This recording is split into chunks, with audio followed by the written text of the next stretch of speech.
Hi, everyone, and happy Labor Day weekend. I have a new bottle to review. That bottle is Yellowstone Hand Pick Collection Kentucky Straight Bourbon Whiskey, 119 proof. This is a single barrel store pick. This is one of them that I have moderate expectations about this, and I'll tell you why. So I saw this. I've actually had this sitting around for quite a few weeks. Haven't cracked it, and I had got this in a store near me. It's one of kind of like my rotation of stores that I have locally. This one is better than some others. There's others that's better than this one. It's kind of like somewhere in the middle. Prices, depends on what you're buying. I went in there one day on my drive home from my office and came in here, and something interesting happened. I was looking around, and for the first time in any store by me in New Jersey, the owner came over and said, would you like to sample this? Because I was looking at this bottle, and I'm like, yeah, I was like, I'm almost surprised by that because I think that's a great way to buy where they can actually give you a little taste. And I said, absolutely. So it gave me a very small little sample. It was very small, so I think the better judgment's going to be now. I thought it was okay. I didn't think it was off the charts, but I was curious enough about it. I was also really impressed with the way they were. I know that's kind of part of the sales pitch, but I liked it enough to buy it. I don't remember that I was just totally like blown away, but what I did think was it was unique. So I said, you know what? This is it wasn't, I don't think it was off the charts price wise. I forgot exactly what it was, but I'm like, I've never tried anything from this brand. I've never had Yellowstone at all. This is a store pick single barrel, and it's a decent proof. It's 119 proof. I figured I'd give it a shot. So basically, these are the basic facts. This is distilled. This is from the Limestone Branch Distillery in Lebanon, Kentucky. It says very clearly bottled by that's Limestone Branch Distillery. It says distilled and aged in Kentucky. So that just by seeing that alone, that would mean if it just says, distilled and aged in Kentucky, that means to me it is sourced whiskey. Okay, so that says sourced whiskey and bottled by the distillery. And basically, from what I understand about this brand, I think it started, it was founded in 2010, supposedly with the dream of restoring Yellowstone to its former glory. I do see the name Stephen B. Beam, president and distiller. I'm curious. I have to do some more research if that name Beam, obviously, is this a branch off from the James Beam family, Jim Beam. I'm going to look further into that. But basically, this is like other brands have this hand-pick collection because they have regular bourbons as well. This is a store pick, single barrel program. You go and sample it, and you get the name and all the information slapped on this bottle. This is a lot of transparency on this one. So what this is hand selected by the Monarchs Joker's Blend. That's what it says on the bottle. Single barrel number 16342. This was barreled on 12/3/2018. And the proof is 119. And basically, these hand-picked selections, from what I read up, average around 5 years, which makes sense, which would mean this was, this is probably bottled somewhere around last year. Could have been earlier this year, but this is averaging about 5 years. The standard bottling, so not the hand-picked, just the regular ones, basically, as I said, it is, I can tell just by the label that it is sourced, but the regular bottlings are a blend of their own distillate, of 4 years old, so a little on the young side, and then 7-year-old sourced Kentucky bourbon. Now, this is the interesting part. I know that there's going to be sourced components in this. They supposedly sourced their bourbon from the 1792 Barton Distillery. Barton 1792, owned by Sazerac. That's the Buffalo Trace connection, because Buffalo Trace is owned by Sazerac. So supposedly this distillate, I don't have this for sure, it doesn't say confirming it, but it sounds like it's from the Barton's Distillery, Barton 1792. So based on that alone, I have two thoughts. I love the 1792 foolproof, love it.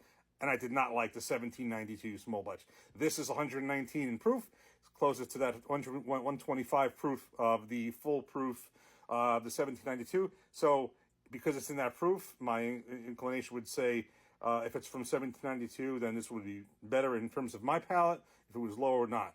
But we're going to see what it is. So this is a lot of information here. I thought it was a really cool looking bottle. Again, took that little sample. Now we're going to get a real taste. Let's get this in a glass and see what it's really all about.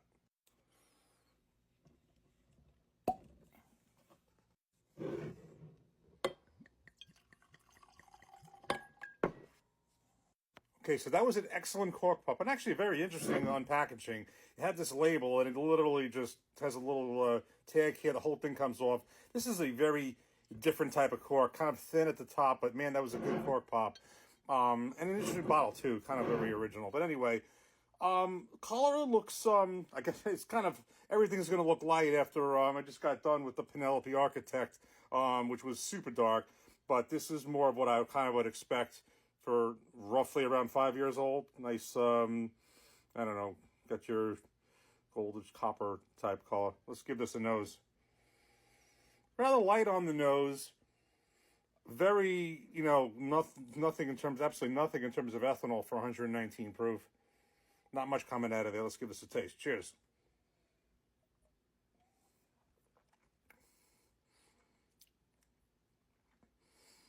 It's a little different than I remember. It's how, you have to remember, I took a very small sample of it. This is quite a punch for 119 proof. I think this drinks at least that, if not more. Nice finish. I'm getting a lot off the bat. I'd like to look up what this mash bill might be. I didn't see that on there. Let's see if I can find it. If I do, I'll write it in the comments. This tastes definitely a hefty degree of rye spice in this, no doubt about it.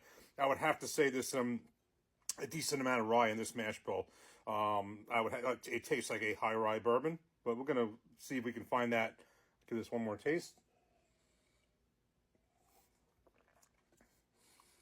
It is very rye forward. Definitely some fruit in there. You're getting your caramel. This is a bold pour. I'll put it to you this way. I guess I liked it enough to, or was curious enough to buy it based on that sample, and just because I've never had anything from Yellowstone and the whole store pick, single barrel, unique, that, each one of these is going to be different. It's a single barrel store pick, but this is actually a little better than I recall from the store.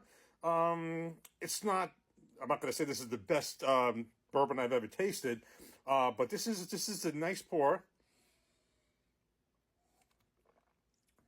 I think this is kind of a bold pour. I think it's a rye forward fruit, with some fruit there, rye spice, some traditional notes, caramel, definitely decent mouthfeel. For 5-year-old single barrel, this is not bad. I would say this is good. It's a little bit better actually than I was expecting. It's not great, but I would say this is definitely a nice pour. I'm gonna look up the mash bill. I definitely taste some rye prominence in here, but I like this. I do like this. So, I was kind of like, it wasn't that I was excited to try it, but at the same time, I was kind of wondering this on that little sample I had, what I have to expect. This exceeds what I thought I tasted in a small sample. Definitely better than I expected. You know what? This was a good buy. I'm happy I tried it. We'll get more into this. Cheers. Have a great Labor Day weekend. Take care. Two quick footnotes at the end. I did look up a mash bill of one of these hand-picked single barrels. Not sure if this is exactly the same thing for this, but I saw two different single barrels in this hand-picked collection that were 75% corn, 13% rye, and 12% malted barley. So that's not as high a rye content as I thought.